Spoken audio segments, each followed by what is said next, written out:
warahmatullahi ta'ala wabarakatuh. Hamdan syukran ya Allah, salatan wa salaman laka ya Habiballah.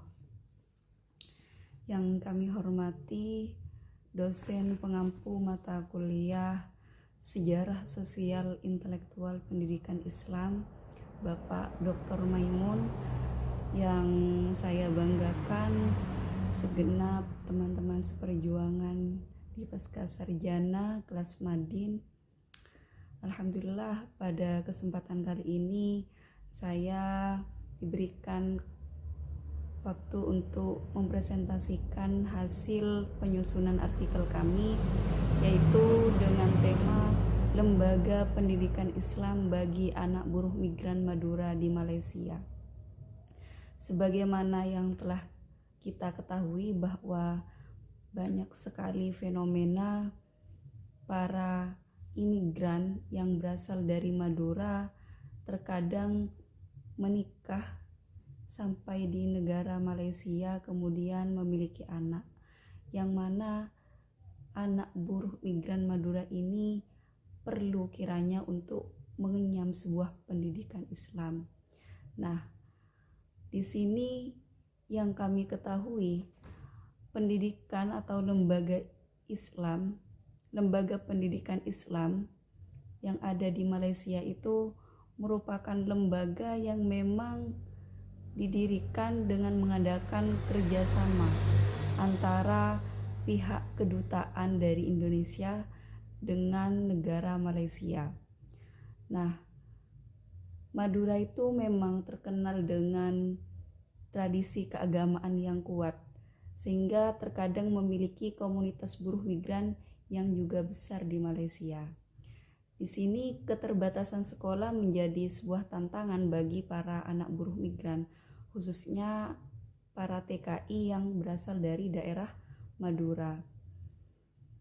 Nah, di sini lembaga pendidikan Islam yang ada di Malaysia itu antara lain yang pertama adalah SIKK, yang mana SIKK ini merupakan kepanjangan dari Sekolah Indonesia Kota Kinabalu. Di sini lembaga tersebut memang didirikan sebagai upaya pemerintahan Indonesia untuk melayani dalam bidang pendidikan bagi warga negaranya yang memang ada di Malaysia atau ada di Sabah.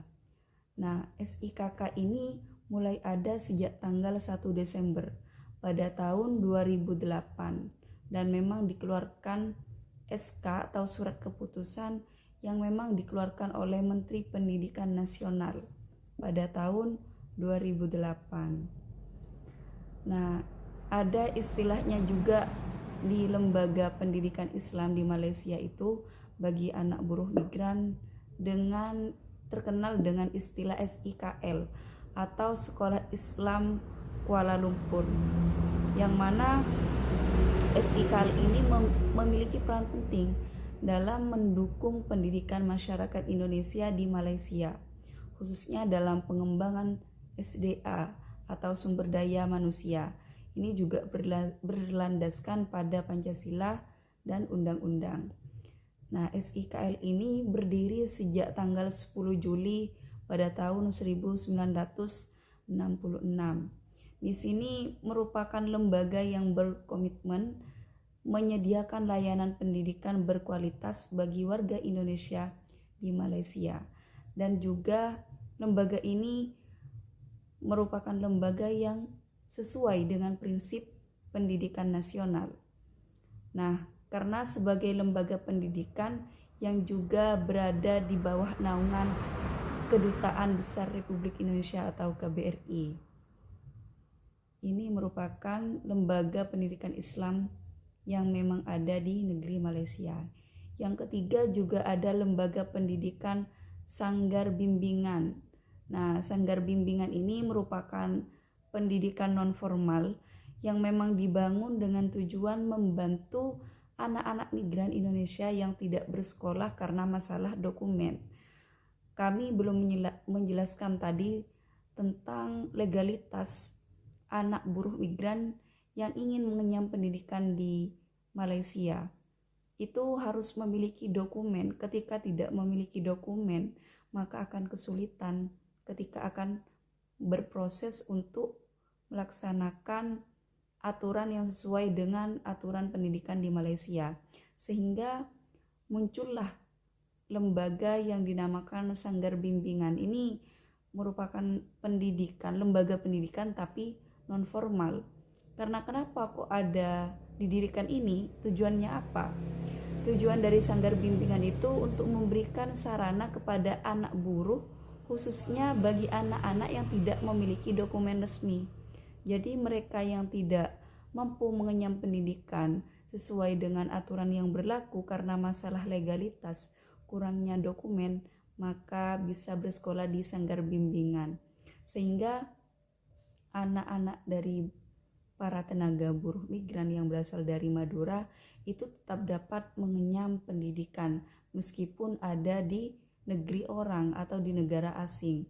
Nah, Sanggar Bimbingan ini bagi anak buruh migran ini dirancang memang untuk memenuhi kebutuhan belajar anak-anak yang memang berasal dari keluarga buruh migran. Jadi memang khusus seperti itu. Kemudian ada istilahnya juga madrasah diniyah.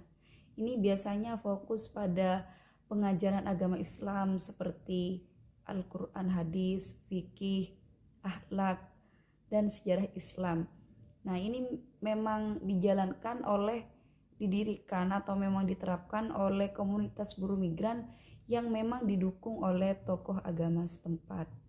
Lalu kemudian ada istilah pusat pembelajaran komunitas atau community learning centers, yang mana terkenal dengan singkatan CLC, CLC ya, seperti itu. Ini merupakan lembaga yang memang dibentuk untuk menaungi anak-anak yang terkendala dokumen sehingga tidak bersekolah di SIKK, Sekolah Indonesia Kota Kinabalu. Kalau SIKK itu memang terkhusus bagi mereka anak migran tapi memiliki dokumen resmi. Nah, kalau CLC atau Community Learning Centers ini bagi mereka yang tidak memiliki dokumen resmi. Di sini memang didirikan agar semuanya itu bisa mengenyam pendidikan. Jadi memang tujuan satu-satunya agar anak-anak buruh migran yang khususnya berasal dari Madura itu tetap bisa mengenyam pendidikan sebagaimana anak buruh migran lain yang memang memiliki dokumen resmi. Selanjutnya ada lembaga pesantren kilat. Ini biasanya merupakan program pesantren yang memang diadakan selama batas waktu tertentu. Nah, memang dibatasi waktunya. Biasanya ditempatkan atau dijadwalkan ketika liburan sekolah. Nah, ini di Malaysia pesantren kilat ini bisa menjadikan salah satu solusi bagi anak-anak buruh migran Madura yang menghadapi keterbatasan akses terhadap pendidikan Islam formal. Sehingga dengan adanya pesantren kilat, mereka tetap bisa menempuh pendidikannya dan mendapatkan materi pembelajaran yang sesuai dengan pendidikan Islam atau dasar-dasar keislaman seperti akidah, fikih, akhlak, tajwid, dan hafalan Al-Quran. Nah, mungkin dari beberapa lembaga-lembaga ini memiliki peran yang cukup penting atau signifikan dalam menjembatani kesenjangan pendidikan, sehingga dapat memastikan bahwa anak-anak buruh migran itu tidak tertinggal dalam hal akses ke pendidikan yang juga sama-sama berkualitas. Mungkin hanya itu ya sekilas dari presentasi kami terkait lembaga pendidikan Islam bagi anak buruh migran Madura di Malaysia. Semoga apa yang saya sampaikan bermanfaat. Mohon maaf apabila terdapat banyak kekurangan. Kurang lebihnya mohon maaf. Wallahul muwaffiq ila aqwamit thoriq. Wassalamualaikum warahmatullahi wabarakatuh.